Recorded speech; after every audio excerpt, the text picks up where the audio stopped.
Hello everyone, it's Wednesday and it's 12:30. Welcome to my Facebook Live, and today I'm going to focus on how to motivate people to buy your products and services, because fundamentally we are motivated or we have a psychological preference for the way we are motivated to buy.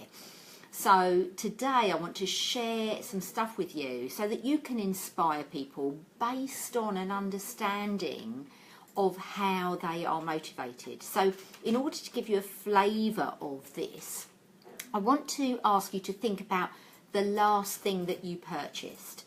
You know, something that is maybe not your supermarket shop, something that was for you, especially for you. So it could be something that's a low-cost thing, or it could be something expensive. It doesn't really matter, just something that is not a regular purchase.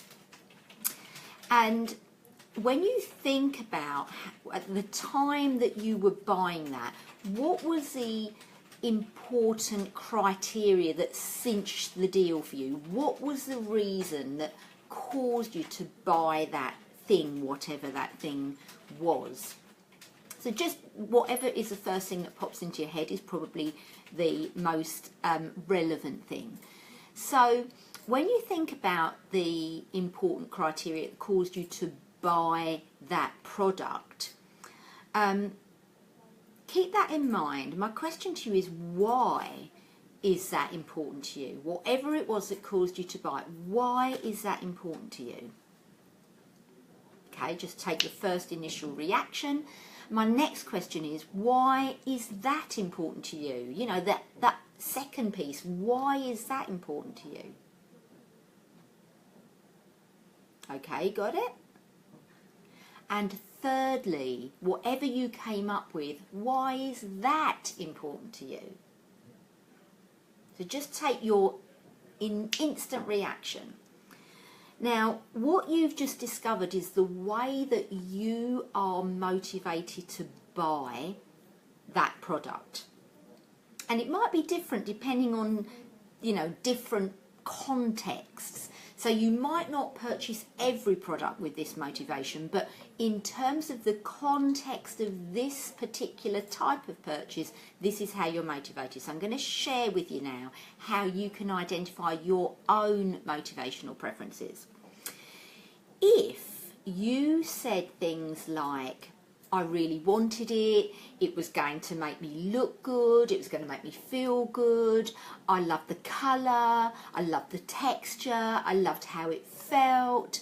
If you spoke about, in your responses, about what the product would give you, then that means you are motivated to buy things that give you something. You get a gain of some sort. So you're moving towards a benefit of a gain.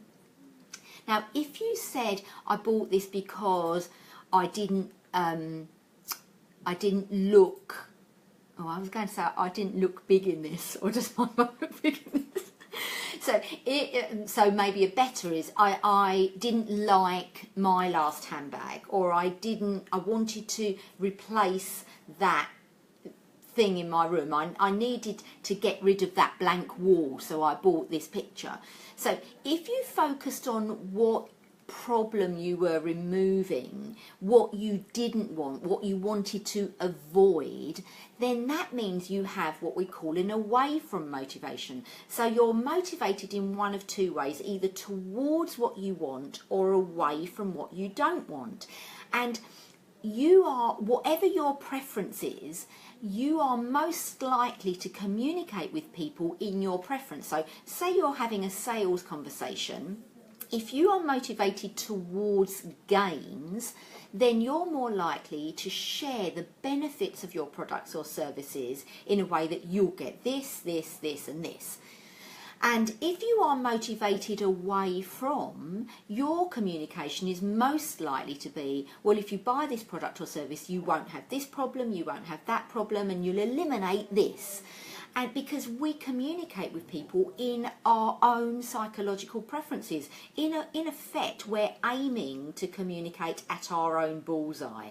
Now, that's brilliant when you're talking to people that have the same motivational preference as you, but supposing you're talking to someone who has the opposite preference.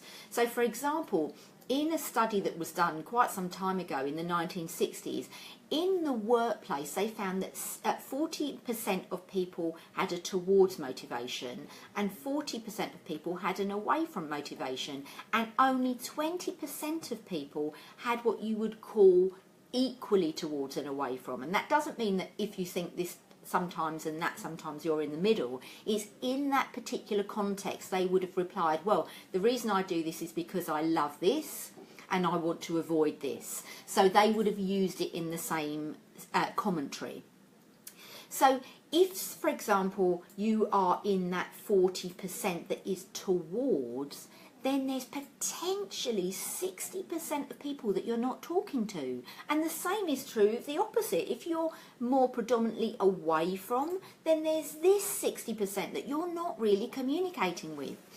Now, there's a really simple way to identify whether somebody that you're speaking with in a sales conversation is towards motivated or away from motivated, and that is to listen to their language. Ask them a question. So we've talked about open questions before, great discovery questions. Ask them a really great open question about their business or their life or whatever it is, the context of what you're talking about, and they will either say, well, I love this and I love this and I want this and I want that, or they'll say, well, I don't want this and I don't want that. So in the concept of, in the context of, say, health, because I know Rachel focuses on health. So I want to lose weight because I want to be fit, I want to be slim, I want to look good, or I don't want to be overweight, I don't want to be unhealthy, I don't want to end up with type 2 diabetes. So this camp is towards, this camp is away. I can see that Sue's listening. So what do you want from, what's important to you in the area of events? Well, I want my event to have impact. I want it to be powerful. I want people to leave feeling really inspired. Or I don't want my event to be a flop. I don't want it to be boring. I don't want people to leave thinking, oh, what a waste of time that was. So are you getting the picture? You have to listen to somebody's language to a really context-dependent open question and listen to them talking about whether they are wanting an outcome or whether they're avoiding an issue or a problem. Once you know that, all you have to do is tailor your product or services exactly in the way that they think, because if you talk solutions to somebody who's away from, it just doesn't land. And if you talk about what problems people will avoid to someone who's towards motivated, they go, what problems? They don't even perceive they've got any problems. So whatever you are, whatever your preference is, you have to ignore that and you have to sell something to that individual or inspire that person to buy from you using their language. And if you're not quite sure, because it takes a bit of practice to do it in the moment, if you're not quite sure, then use both. You know, lots of our clients book events with us because we give them X, Y and Z and they avoid these problems. And so if you're not sure, just match and mirror what they say. Use their language to them. And then after the conversation, all you need to do is reflect back and think, now, did that person use predominantly towards language or did they use away from language? So that when you follow up the quote or proposal or you have another conversation with them, you can use the right language so that they really get a sense, they feel that you're really talking with them and using their language, and they'll have so much more rapport with you, and they may not even know that it's because of that, but they'll just think that you really get them.